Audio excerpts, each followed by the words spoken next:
అంగికి ఒక జేబు, పాయింట్కు 3 లేదంటే 4 జేబులు. అప్పట్లా దొంగలు పైసలు కొట్టేయకుండా బెల్ట్ ప్యాకెట్లు కుట్టించుకునేది. ఇక అంగీలకు లోపట జేబు కుట్టించి అండ్ల పైకం దాసుకునేది. ఇక తాతలు బనీన్లు కుట్టించుకునేది. ఆటకో 2-3 కీసలు పెట్టించేది. మనకు తెలిసి గింతే, కానీ ఓ సరుకు మోస్తానికి ఓ తాత ఎంత ఇకమతి చేసిండంటే మాటల్లో చెప్పుడు కాదబ్బా, వీడియోలో చూడాల్సిందే. కాక చిన్నగా అంకిప్పుతున్నాడు, గుండెలో బందోబస్తు పెట్టినట్టున్నాడు, వెళ్ళిపాడైతలేదు. అరే సైసరా సారు కాకనే ఇడుస్తాడు గాని లోపట కర్రె పని తొడిగిండు, అది కూడా ఇప్పబట్టే. అగో గంత బరువున్నది ఏంటిది సారు, జర్రిటు చూపియి. హో కొడుకో జేవుల నిండా మందు సీసాలే, మెల్లగా దించు సారు, ఆయనతో వలిగిపోగలో. ఎంత కష్టపడి మోసుకొచ్చిండో కాక.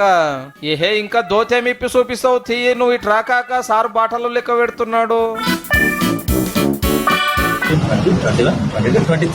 ఈ నారులో 23 బాటల్లో కాక ఉండేది ఆదిలాబాద్ జిల్లాల. మహారాష్ట్రకెళ్ళి లోకల్ మందు పట్టుకొస్తానికి బందోబస్తు కోటు కొట్టించారు. ఇట్లా కాకుండా ఇంకెట్లా తెచ్చినా చెకింగ్ లో దొరుకుతారు.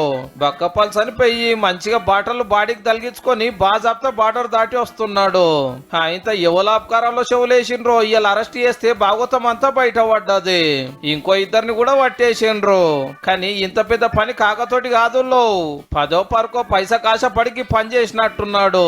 వెనకాలన్న అసలు పట్టుకొని సాలరు, ఇంకెన్ని తీలు రికమతులు చేస్తున్నారు. ఏ మాటకా మాట గాని సీసాలు పెట్టుకోవటానికి ఇంత చక్కటి జాకెట్ కుట్టిన టైలర్ ను కూడా తారీఫ్ చేయవలసిందే పో.